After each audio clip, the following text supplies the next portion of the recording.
Question लिखना, question लिखिए। तांबा के प्रमुख अयस्क को लिखें। तांबा के प्रमुख अयस्क को लिखें तथा कॉपर पाइराइट से तांबा का निष्कर्षण कैसे किया जाता है, वर्णन करें। कॉपर पाइराइट से तांबा का निष्कर्षण कैसे किया जाता है, वर्णन करें। देखिए ये 5 नंबर का क्वेश्चन है।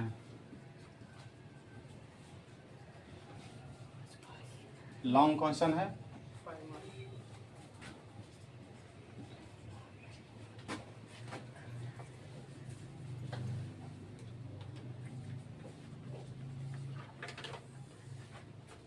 क्वेश्चन हो गया सबका। सबसे पहले हम लोग देखेंगे तांबा का प्रमुख अयस्क।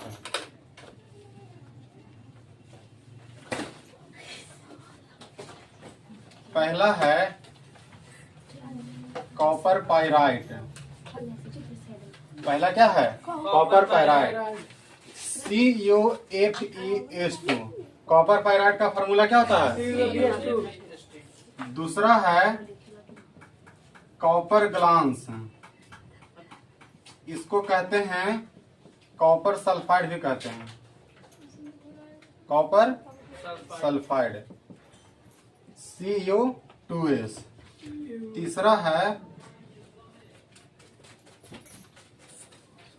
क्यूपराइट। चौथा क्या है? Cuprite, Cu2। और पांचवा है चौथा मैलेकाइट।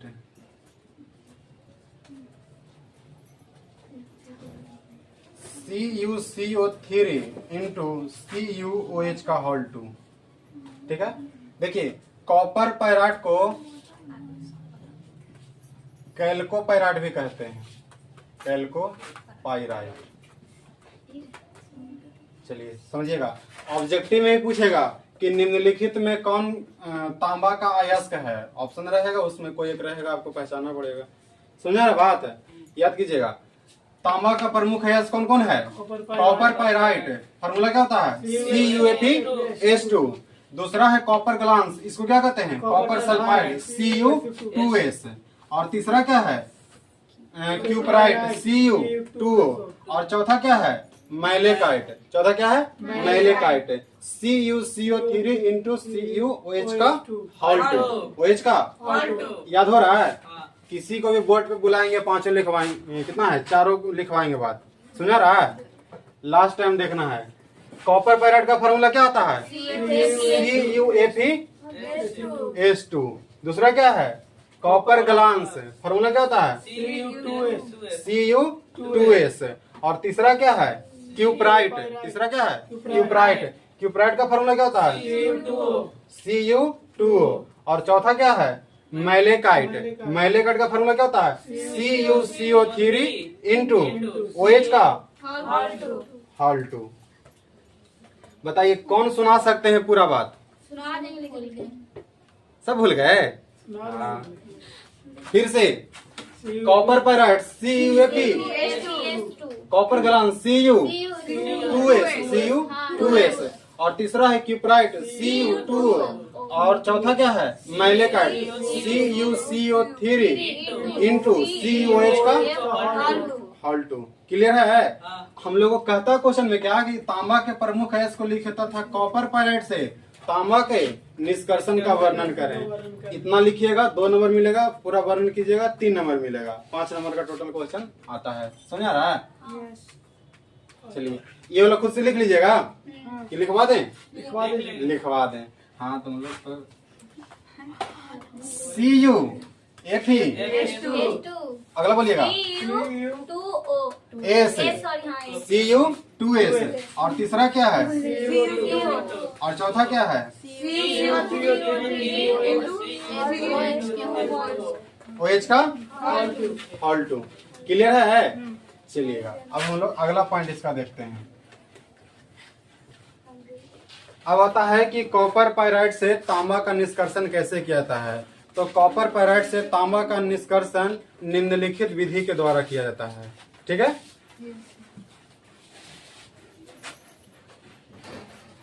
कॉपर पाइराइट से तांबा का निष्कर्षण समझ रही है,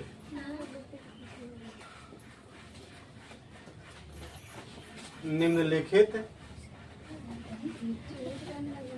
विधि द्वारा किया जाता है, जिसमें पहला विधि है, समझ रहिएगा, कॉपर पाइराइट से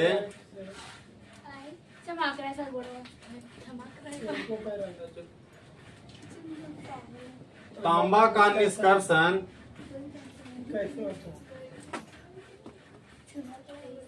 फेन प्लावन विधि द्वारा होता है।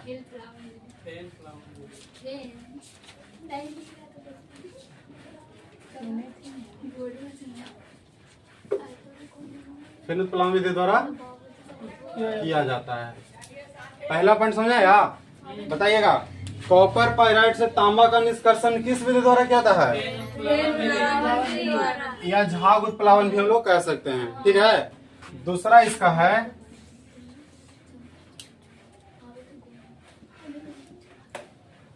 सांद्रित अयस्क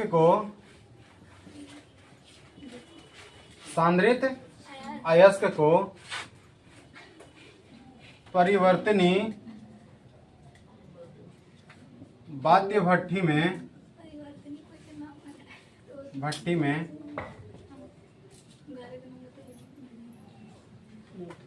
ऑक्सीजन की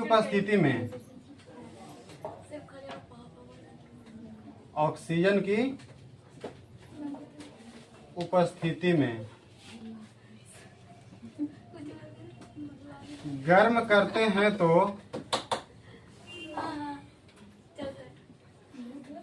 ferrous sulphide,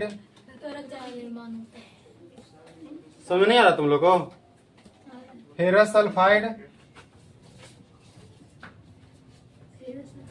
FeS, copper sulphide Cu2S तथा सल्फर डाई ऑक्साइड का निर्माण होता है। समझिएगा, हम लोगों को सांद्रित अयस्क को परिवर्तनीय भट्टी में डालना है, और किसकी उपस्थिति में, तो CuFeS2 प्लस O2 को जैसे ही हम लोग गर्म करते हैं तो Cu2S plus FeS plus SO2 का निर्माण होता है। ये पहला दूसरा विधि समझ में आया, पहला स्टेप। उसके बाद क्या है, सुनाया। उसके बाद तीसरा है कि कॉपर सल्फाइड तथा फेरस सल्फाइड के मिश्रण को कॉपर मैटे कहते हैं। इन दोनों के मिश्रण को क्या कहते हैं, कॉपर मैटे कहते हैं। तो इसका तीसरा समझिएगा, फेरस सल्फाइड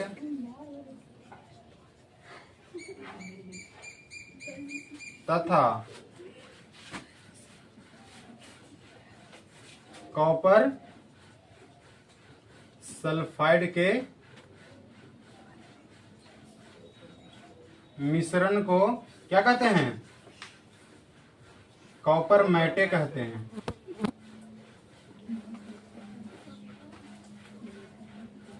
क्लियर है? पूछे कॉपर मैटे क्या है तो क्या बताना है कि फेरस सल्फाइड और कॉपर सल्फाइड दोनों का मिश्रण क्या करते हैं, कॉपर मैटे कहते हैं। हाँ, जब इसे इन दोनों को मिश्रित कर दिए उसके बाद जब इसे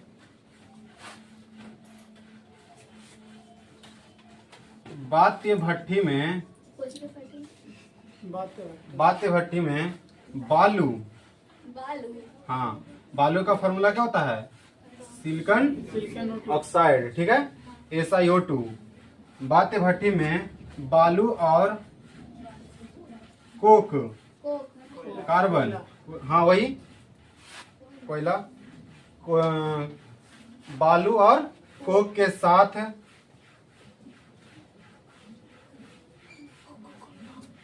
भर्जित कर वायु के उपस्थिति में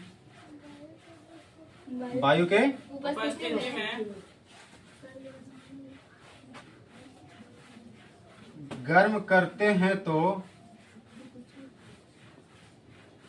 यहां देखिएगा,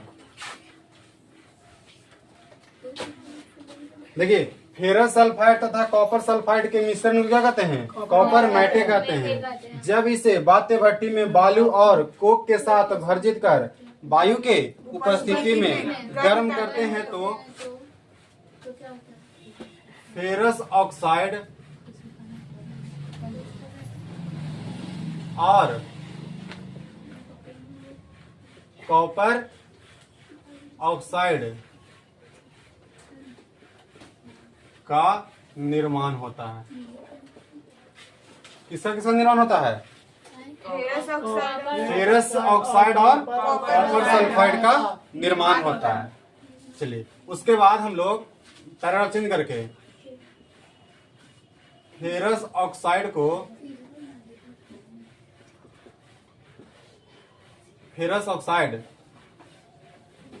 बालू SiO2 के साथ संयोग कर फेरस सिलिकेट का निर्माण करता है। किसका निर्माण करता है? का निर्माण करता है,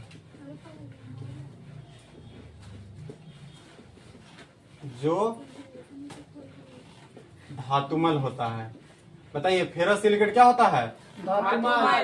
स्लग, धातुमल होता है। चलिए इसका हम लोग रिएक्शन समझते हैं। इन दोनों कॉपर सल्फेट और कॉपर सल्फेट और फेरस सल्फेट का मिश्रण को कॉपर मैटे कहते हैं। इनको वायु के साथ उपस्थिति में गर्म करते हैं, वायु की उपस्थिति में। तो देखिएगा FeS हो गया O2, इधर क्या बन गया? FeO अब प्लस SO2।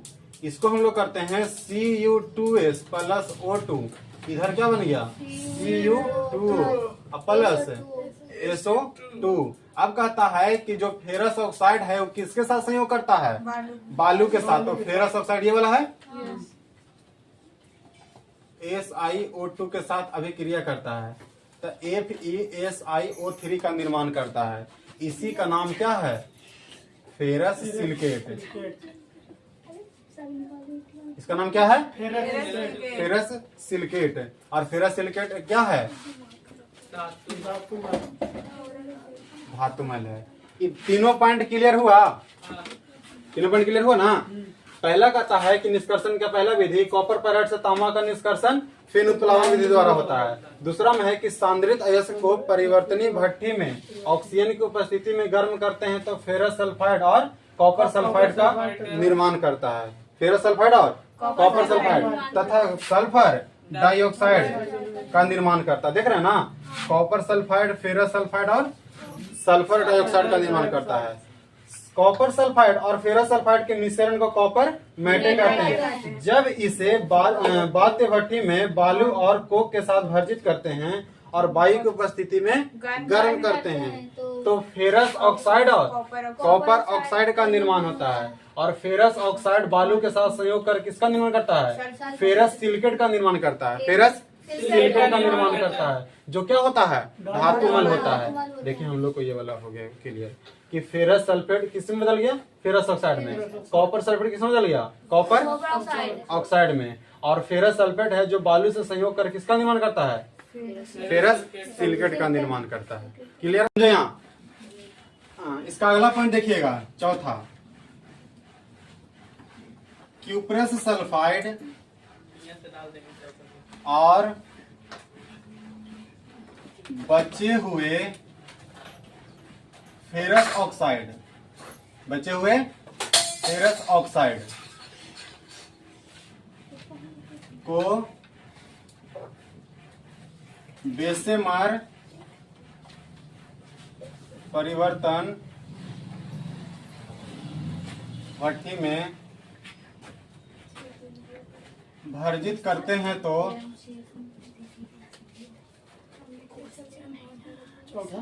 हाँ 4 नंबर है। भर्जित करते हैं तो क्यूप्रस ऑक्साइड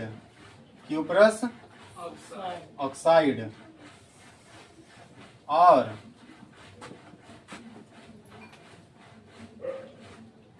फेरस सल्फेट का निर्माण होता है, फेरस सल्फाइड का निर्माण होता है।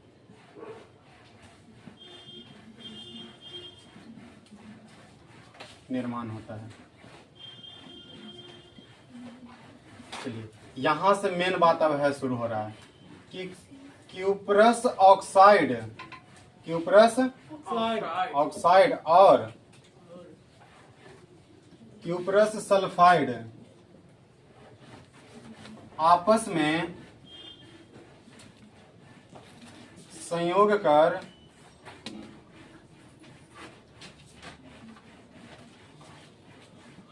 तांबा का निर्माण करता है, तांबा का निर्माण करता है।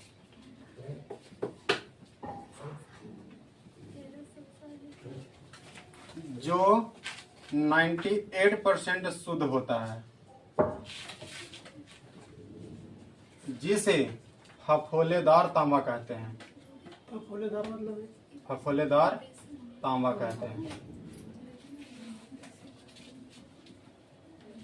फफोलेदार के मतलब इसमें 2% अशुद्धि है ना, ध्यान दो, 2% इसमें अशुद्धि है ना, इसी तांबा का हम लोग क्या कह रहे हैं, फफोलेदार तांबा। समझिएगा, क्यूप्रस सल्फाइड और बचे हुए फेरस ऑक्साइड, तो cuprous sulphide Cu2S plus ferrous oxide को बेसेमर मतलब परिवर्तनीय भट्ठी में भर्जित करते हैं तो किसका निर्माण करता है, क्यूप्रस ऑक्साइड और फेरस सल्फाइड। किसका निर्माण करता है, क्यूप्रस ऑक्साइड और फेरस सल्फाइड।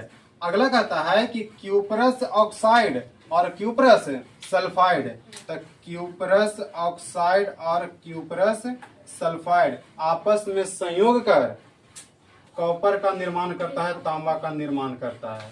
ठीक है, जो कितना % शुद्ध होता है, 98% शुद्ध होता है। इसी को क्या कहते हैं, फफोलेदार तांबा।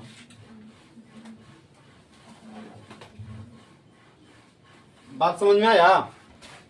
चलिए एक बार फिर से देख लीजिए ऊपर में। कहता है कि कॉपर पेराइड से तांबा का निष्कर्षण कैसे होता है, तो निम्नलिखित विधि द्वारा होता है। पहला क्या है इसका, कि कॉपर पाइराइड से तांबा का निष्कर्षण फेन उत्प्लावन या झाग उत्प्लावन विधि द्वारा किया जाता है। इसका दूसरा चरण है कि जब इस तरह से क्या होता है, तो सांद्रित अयस्क को परिवर्तनीय भट्ठी में ऑक्सीजन के साथ गर्म करते हैं तो फेरस सल्फाइड, कॉपर सल्फाइड तथा सल्फर डाइऑक्साइड का निर्माण करता है। यही ना हम लोग को सांद्रित अयस्क आया है, कॉपर पेराइड है ना। इसको वायु के साथ उपस्थिति में गर्म करते हैं तो बताइए, क्यूप्रस सल्फाइड, फेरस सल्फाइड और सल्फर डाइऑक्साइड का निर्माण करता है। कॉपर सल्फाइड और फेरस सल्फाइड दोनों के मिश्रण को हम लोग क्या कहते हैं, कॉपर मैटे कहते हैं, कॉपर मैटे कहते हैं। जब इसे वात्य भट्ठी में बालू और कोक के साथ भर्जित कर वायु की उपस्थिति में गर्म करते हैं तो फेरस ऑक्साइड और कॉपर ऑक्साइड का निर्माण करता है। देखिएगा, फेरस सल्फाइड वायु के साथ अभिक्रिया कर रहा है, क्यूप्रस सल्फाइड वायु के साथ अभिक्रिया कर रहा है, तो फेरस ऑक्साइड और क्यूप्रस ऑक्साइड का निर्माण करता है। आगे कहता है कि फेरस ऑक्साइड बालू के साथ संयोग कर, फेरस ऑक्साइड बालू के साथ संयोग कर फेरस सिलिकेट का निर्माण करता है जो धातुमल होता है। क्लियर है? उसके बाद अगला चरण है कि क्यूप्रस सल्फाइड और बचे हुए फेरस ऑक्साइड को बेसेमर परिवर्तनीय भट्टी में भर्जित करते हैं तो क्यूप्रस ऑक्साइड और फेरस सल्फाइड का निर्माण करता है। जब क्यूप्रस सल्फाइड और बचे हुए फेरस ऑक्साइड को भर्जित करते हैं तो क्यूप्रस ऑक्साइड और फेरस सल्फाइड का निर्माण करता है। आगे कहता है कि क्यूप्रस ऑक्साइड और क्यूप्रस सल्फाइड आपस में संयोग कर तांबा का निर्माण करता है जो 98% शुद्ध होता है, जिसे फफोलेदार तांबा कहते हैं। देखो यहाँ, क्यूप्रस ऑक्साइड और क्यूप्रस सल्फाइड आपस में संयोग कर किसका निर्माण करता है? तांबा का निर्माण करता है, जो 98% शुद्ध होता है, जिसे फफोलेदार तांबा कहते हैं। क्लियर है? Yes sir. कोई दिक्कत नहीं। अगला इसका हेडिंग क्या हो जाएगा? तांबा का शुद्धिकरण। शुद्धिकरण। तांबा का शुद्धिकरण वैद्युत अपघटनी विधि द्वारा किया जाता है। वैद्युत अपघटनी विधि द्वारा किया जाता है। इसको शुद्ध करने के लिए, तांबा का शुद्धिकरण करने के लिए अशुद्ध तांबा का मोटा छड़ लेते हैं। अशुद्ध तांबा का मोटा छड़ लेते हैं, जो एनोड का कार्य करता है, जो एनोड का कार्य करता है। तथा शुद्ध तांबा का पतला छड़ लेते हैं। शुद्ध तांबा का पतला छड़ लेते हैं, जो कैथोड का कार्य करता है। जो किसी कार्य करता है? कैथोड का कार्य करता है। कैथोड का कार्य करता है।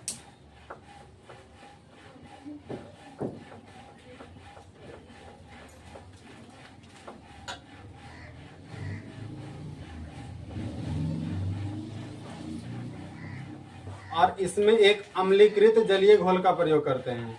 इसमें एक अम्लीकृत जलीय घोल का प्रयोग करते हैं। और जब इससे विद्युत धारा प्रवाहित किया जाता है, अम्लीकृत जलीय घोल का प्रयोग करते हैं, और जब इससे विद्युत धारा प्रवाहित किया जाता है, तो शुद्ध तांबा पतला छड़ पर आकर जमा हो जाता है। शुद्ध तांबा पतला छड़ पर आके जमा हो जाता है। इस प्रकार तांबा का शुद्धिकरण होता है। चलिए, इसका फॉर्मूला है, रिएक्शन है वैद्युत अपघटन विधि का। Cu कॉपर है, जो क्या है? सॉलिड है, ठोस अवस्था में है। Cu प्लस प्लस 2 इलेक्ट्रॉन, और यहाँ पे Cu प्लस प्लस 2 इलेक्ट्रॉन। यहाँ पे हम लोग को शुद्ध तांबा प्राप्त हो गया।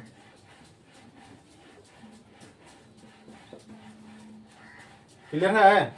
चलिए लिखिए हेडिंग, तांबा का शुद्धिकरण। तांबा का शुद्धिकरण।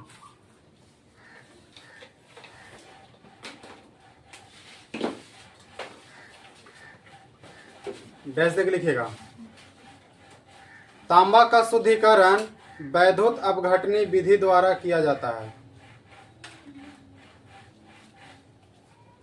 वैद्युत अपघटनी विधि द्वारा किया जाता है।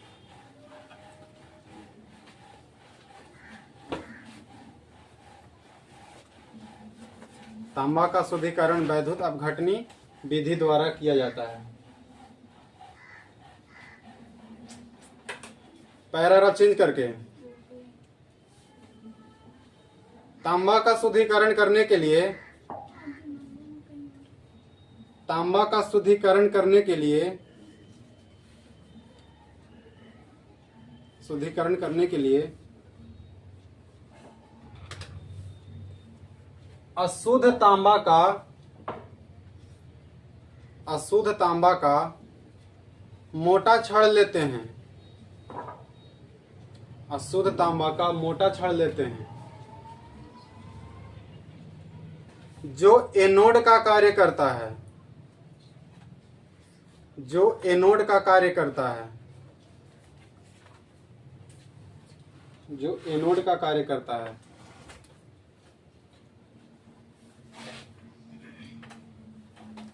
तथा शुद्ध तांबा का पतला छड़ लेते हैं। तथा शुद्ध तांबा का पतला छड़ लेते हैं, जो कैथोड का कार्य करता है। जो कैथोड का कार्य करता है। जो कैथोड का कार्य करता है।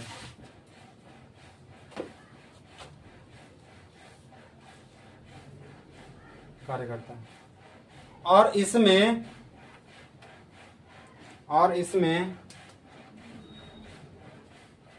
अम्लीकृत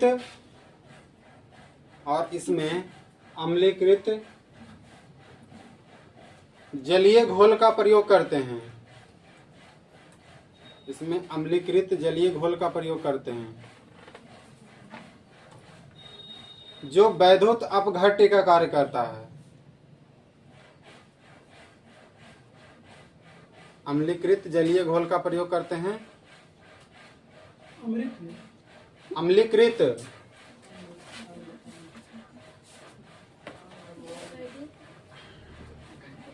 अम्लीकृत अम्लीकृत जलीय घोल का प्रयोग करते हैं जो वैद्युत अपघट्य का कार्य करता है। जब इससे विद्युत धारा प्रवाहित किया जाता है तो जब इससे विद्युत धारा प्रवाहित किया जाता है तो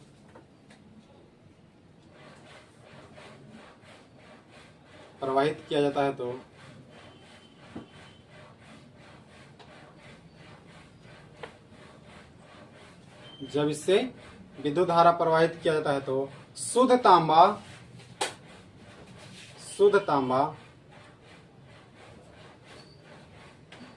पतला छड़ पर अवशोषित हो जाता है, यानी जमा हो जाता है। शुद्ध तांबा पतला छड़ पर अवशोषित हो जाता है, पतला छड़ पर अवशोषित हो जाता है या फिर जमा हो जाता है।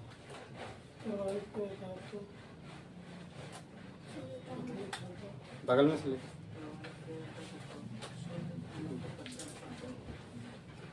क्लियर है? यस। उसके बाद ये वाला फिगर बना लीजिए, रिएक्शन लिख लीजिए।